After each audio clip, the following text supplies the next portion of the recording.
Opportunities of a lifetime are one of the most beautiful and precious gifts that life has to offer us. But what happens when that opportunity of a lifetime doesn't happen? What happens when that beautiful door of endless possibilities is open and you can see through it and see yourself walking through it, and before you know it, it is closed shut in your face with a resounding rejection? What happens when that thing you just knew would be the answer to your prayers ends up being out of the question altogether? How do you take an L like that in stride? How do you look at that closed door of an opportunity and still maintain hope of another door opening at some point? Or how do you maintain hope that better is to come? How do you watch an opportunity like that slip from your fingers and still remain passionate about your passions? I'll be answering all these questions and more in this week's episode. So, how to let that rejection be your redirection. Okay, no, but can we talk about this one, y'all? Oh, can we talk? Can we talk about it? Can we talk? Can we talk about it? Can we talk? Can we talk about it? Can we talk? Can we talk about it? Hey y'all, it's your girl Cindy Noir, and welcome back to another episode of my show, The Cindy Noir Show. And I'd like to formally introduce you to the self-reflection segment of my show. When I tell you I have been looking forward to this segment of my show all month, because it is in this segment that I'll finally be explaining to you all what self means, why I spell it that way, and every and anything in between that. If you've been wondering this entire time what self is, you're going to get your answer in this episode. The self-reflection segment of my show is where I let my guard down and let you, the viewer, in a little bit into my life and the lessons that I'm learning along the way. So without any further delay, let's go ahead and hop into today's topic, shall we? So in order to properly walk you through the lesson this episode is about, I gotta set the scenery properly. So let's go back to where you and I left off. Season 1 of my podcast show. Out of the 6 years of me working on this podcast, season 1 was my most successful season thus far. And to those who were watching and keeping up, I appreciate you all so much. At the same time though, despite the success of the podcast, those of y'all who were watching should have noticed that there was no season 1 finale. So allow me to explain to y'all what was happening behind the scenes that resulted in such an abrupt ending. So despite my show being successful on the outside, behind the scenes and internally, I was struggling. I had so many thoughts and ideas and directions that I could have taken the podcast in that I couldn't decide on one. And it created this mental gridlock where nothing was coming out. And so I went to my therapist about it and told her how I am stuck between a rock and a hard place of these two beliefs clashing together. And she dropped gems. She said, okay, what if the issue is you are putting yourself in a box by trying to label yourself as just a public speaker? What if that's not all you're meant to do? What if you're meant to wear many hats in your career, and by you trying to force your head into one hat, nothing makes sense because of that? Girlie ate. I'm talking 5, 6, 7. She ate with that. The issue though with that was you would think with that clarity would come further clarity. Not at all. In fact, that clarity brought more confusion. Because while what she said was 1,000% correct and did provide some clarity, what it also gave me was a new set of questions that were much harder to answer. I mean, the questions that clarity bred were so much more profound and that much more harder to answer. And when I tell you it sent me down a mental spiral, I'm talking corkscrew, okay? I became my biggest enemy quickly because it was embarrassing to me that despite my platform, despite how it looked on the outside, I'm winging it in a way that I feel others aren't winging it. And it just made me really feel small. It made me feel very embarrassed, very ashamed that I'm this far in my content creation career with these questions I should have been had answered. And so in that mental spiral, one thing became very clear. Bitch needed some help. I needed to hire a manager, an agent, somebody in PR, somebody who had insight to this industry in a way that I did not. So in an effort to get me out of that mental space, I began scouting the internet for anybody in PR, any agents and any managers of people who are content creators who could help a bitch out. And I began hopping in all the DMs. Now, out of all the DMs that I sent, the majority were left on red, all except for one person. And for the sake of this story, we're going to call her Miss Angel, because that's exactly who she was for me. Miss Angel worked in PR, and she also was a follower of mine on Instagram. So I DM her and say, listen, I see that you follow me. I hope that you see my content. I need help trying to legitimize my brand and my podcast. Can you help me? She responded saying, yes, she'd been following me for over a year. She really enjoyed my content, and she saw that I had that it factor and wanted to help as best she could.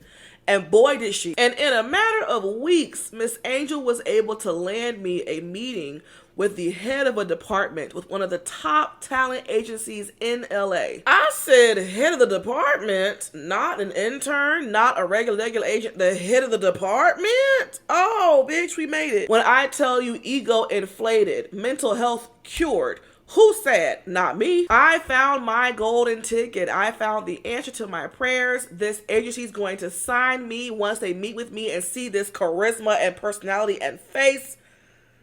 Who wouldn't say no to me? Like, I just knew that this opportunity was going to be that girl. It was going to take me out of this mental space. They were going to sign me and whip me into shape. They were going to provide all the answers for me to these questions that I couldn't figure out for myself. They were going to cure my problems for me. And not to mention, not only will they solve my problems, but they'll also pay me in the process. Sign me up. Before I knew it, the day of the meeting was here and it was go time. So for the meeting, this is the top I wore.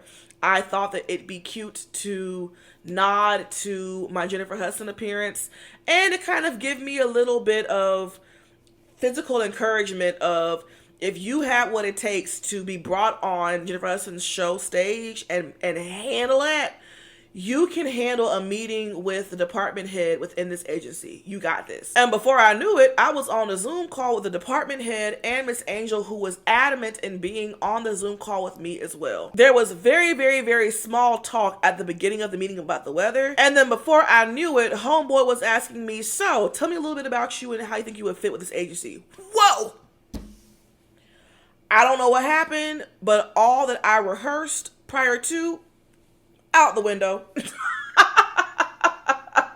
I don't know if it was the fact that I was finally in this room where the opportunity was the closest to me. I don't know what it was, but my mind went completely blank. And what came out was a whole bunch of bullshit. I literally diarrhea at the mouth. I didn't make no sense for real, to me anyway. It was jumbled up. In that one little spiel, I think I said any and everything that I thought I could to try to get a contract, okay? Looking back on it, the delivery was just not organized. It was giving, honestly, a little bit of desperation of like, please hire me, please. I'll be whatever you want me to be. Please just hire me. Like, it definitely gave me selling myself a little bit too hard out of desperation to want this to work. And I don't blame me for it, but I can definitely see it looking back. Anyway, after I give that horrible speech, he is unmoved, unfazed, no response in his face, no nothing. He moves on to the next question. He then goes on to ask if I have had any prior representation, if I've been a part of any other agencies, and what's been my experience with these agencies and representation. And if I didn't fuck up in the first answer, this is where a bitch fucked up. Because I took it upon myself to say that, lie, and say that while I have had multiple agencies reach out to me to want to work with me, I have turned them down because I found that they only wanted to box me into one thing. And I didn't want to do that. Why the hell did I say that? Now, in my mind, I'm thinking, if I'm trying to pitch myself to a department head of alternative, who they are designed to help talent succeed in multiple different areas. It made sense to me to say that I'm looking for an agency that sees that I'm multifaceted and honors that. What came from that response was him going on this little speech of, well, being in a box isn't inherently a bad thing. It's good to start off with one thing you're known for and then branch out into other arenas. And, in these kind of meetings, you want to be able to pitch that one thing first and then be able to pitch your other talents. But it's important to have a box starting out so that we know where to put you first and then where to take you after that. And I'm thinking, in these kind of meetings, are you trying to prep me for the next one because I'm not going to make it in this one? Like, his response to me gave, let me coach you on how to better answer this question in the future, because with me, you blew it. His tangent kind of lasted for a while, and I think at one point, Miss Angel stepped in to kind of clarify some things to try to, make up for what I said, but I knew then, you're not getting that contract, babes. To make matters worse, after that little moment, he then goes, do you have a highlight reel?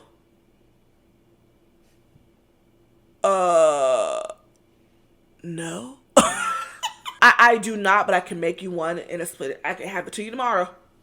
Oh, I am failing this meeting terribly. Next question he asks is, do you have any brand deals? If so, how many? Who gonna tell him I only had one last year and none this year? Get me off this call. I don't belong here. Get me off the call. So I then again had to say, well, don't have any of those. And I only had one last year. So after he answered my questions, I said, before we hop off, I do want to clarify some things.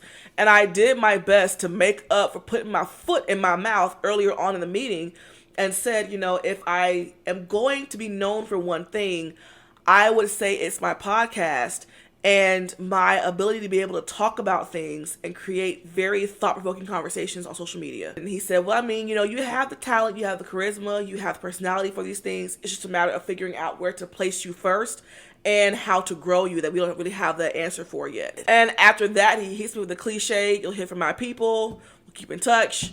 And the call was over like that. I think the call may have lasted 15 minutes. It was scheduled for 30. I remember hanging up the Zoom and saying out loud, well, I fucked that up. So after the meeting ended, Miss Angel gave me a call, asked how I felt, and I responded saying, I fucked that up. And she tried to reassure me of, listen, the poker face, that's part of the game. Don't read too much into it. I think you did a lot better than you think you did. She enlightened me and said that the fact that he complimented you at the end of the meeting by saying that you have the skills needed to be able to do these things, it's just a matter of figuring out where to put you. That's really big. He's saying that you have skills that aren't teachable.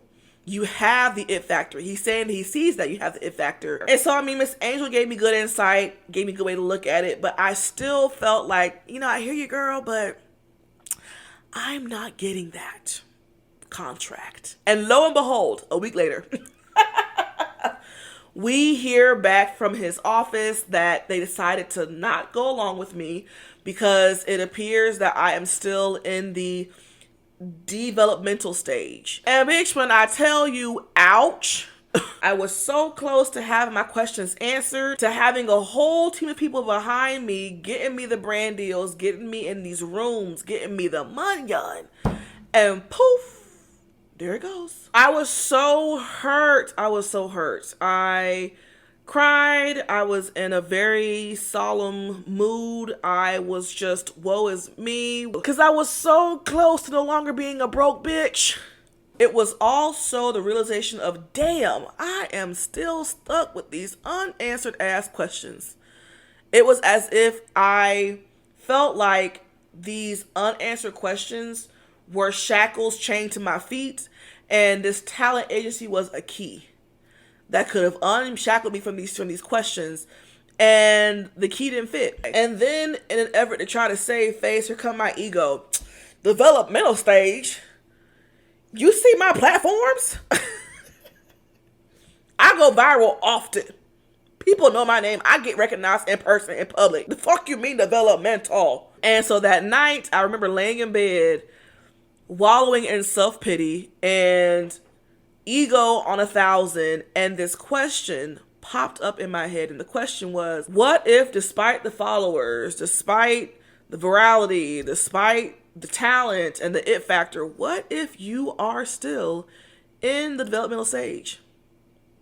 Not only that, but if he is correct, then what would it take for you to become developed? Then that voice asked another question. If in being ill-prepared, if in not having a highlight reel, if in not having these questions answered, you were still able to get a meeting with the department head of a top agency in the country, where the hell will you end up when you have those things? The way I sat up in my bed and said, hold the hell on.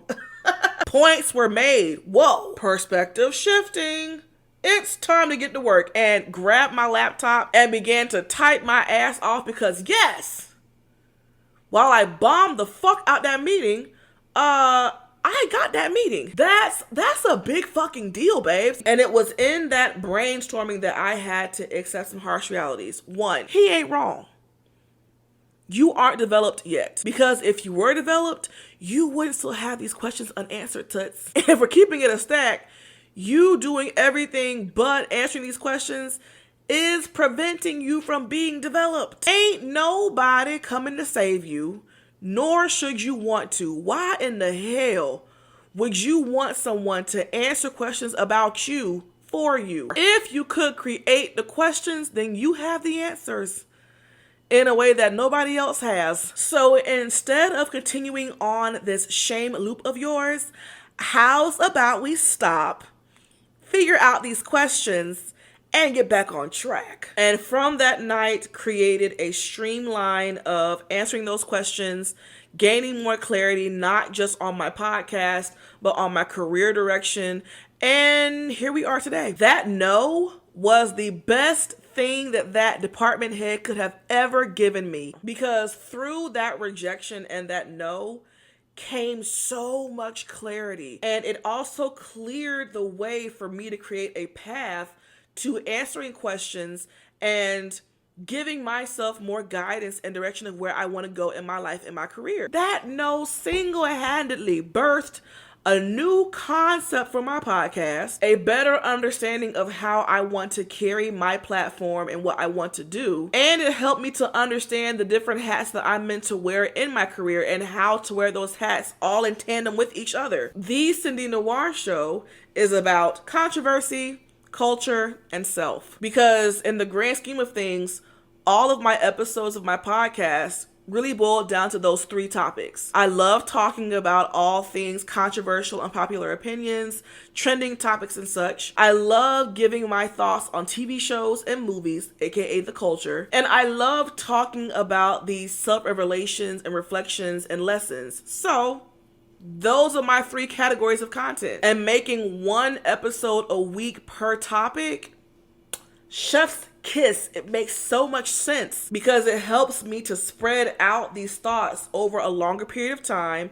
It gives me the chance to properly plan things according to what I want to talk about.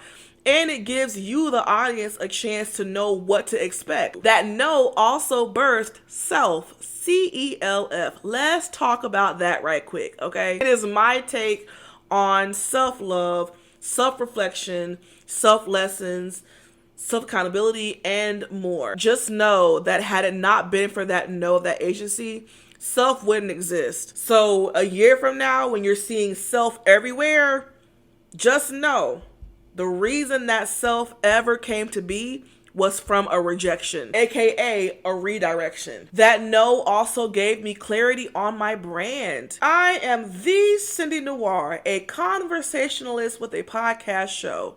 I'm also a comedian, a mentor to Black women and Black girls. Not to mention, I act, sing, and dance as well. And most importantly, while I want to be mainly known for my podcast show, I'm also open to doing other things. That no gifted me my power back in a way that I had lost over time. And I cannot thank that department head enough.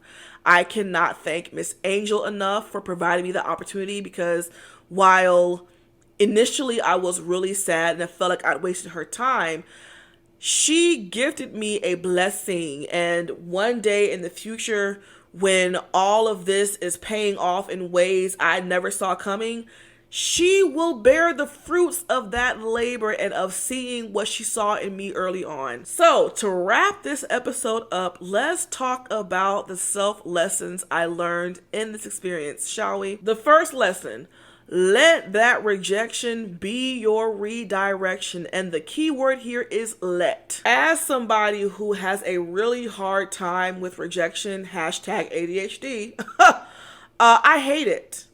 I don't like being told no. In life, you will come across opportunities that, despite how much you may want it, you may not need it. It may not be what is the best thing for you in this moment. And if you get stuck on the rejection of it all, you will miss the real opportunity, which is the redirection. See, I thought the opportunity was the agency. No, that wasn't it. That was a nice shiny object to distract me from the real opportunity, which was the redirection. The opportunity that was gifted to me through this meeting was the opportunity for clarity. The chance to redefine, the chance to redirect, the chance to regroup about who I am and what I want to do. And if I were more fixated on the rejection of it all, I would have missed the true opportunity of that experience. The other reality is there's so much more that we learn in rejection and quote unquote failure than you learn in the yes. If I had bombed that meeting and they signed me anyway, what would I have learned? Would there have been a redirection of my podcast? No. Would there have been Celf? No. None of that would have happened, because that acceptance, that validation would have not made me question anything. Sometimes you need the discovery and the growth that a no can birth more than you think you need the validation of a yes. So while, yeah, the rejection sucked, being told what I didn't want to hear hurt, think of it more as medicine that tastes disgusting, or exercise. Does exercise always feel good to do? No, but you need it and it makes you better. The next lesson is, don't let your feelings block the lesson. Meaning, don't get so caught up in how what happened hurt you that you missed out on any lessons to be learned in the experience. There will be times in life where you are fed a truth in a way you may not have wanted to be fed that truth. You may have wanted for it to be more thoughtful or kinder or nicer even, and it wasn't. Does it make it any less important for you to have heard it? Does it make it any less impactful?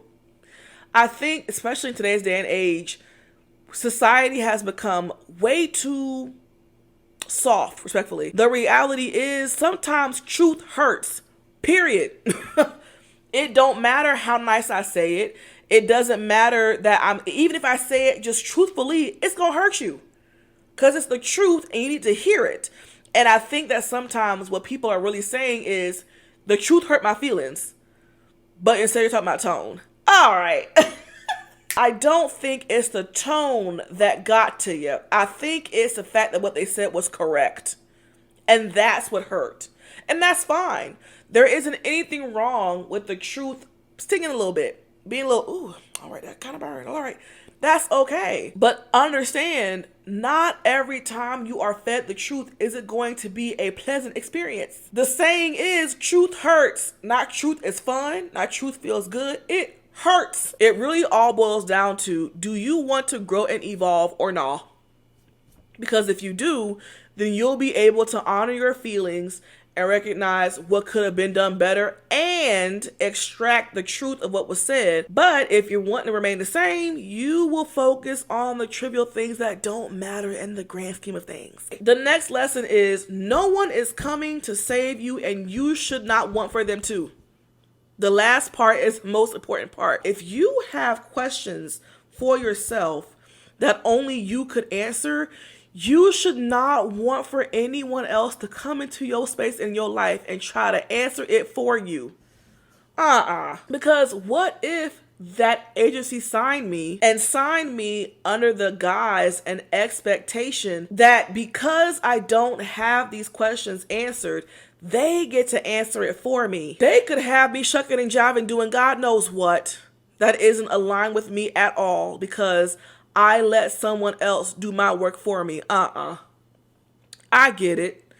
You go from being a kid and falling asleep on the couch and waking up in your bed to now you're an adult and you gotta figure all this shit out on your own. Yes, it sucks booty cheeks. And there are times where I hated my damn self. But when it comes to your happiness, your passion, your career, you don't want someone picking you up off the couch and carrying you to your bed. You want to be the one to wake your ass up and walk your ass up them stairs to your bed. And while yes, answering those tough questions is tough and it's not easy, it is hard work that you deserve to unpack and do for you. Like I said earlier, if you have what it takes to ask those questions, then you also possess the answers. Get up and start figuring it out. And with that, that is all I have for this episode. And now it's your turn. I want to hear from you. In the comments, I want you to tell me what has been a rejection for you that was really a redirection.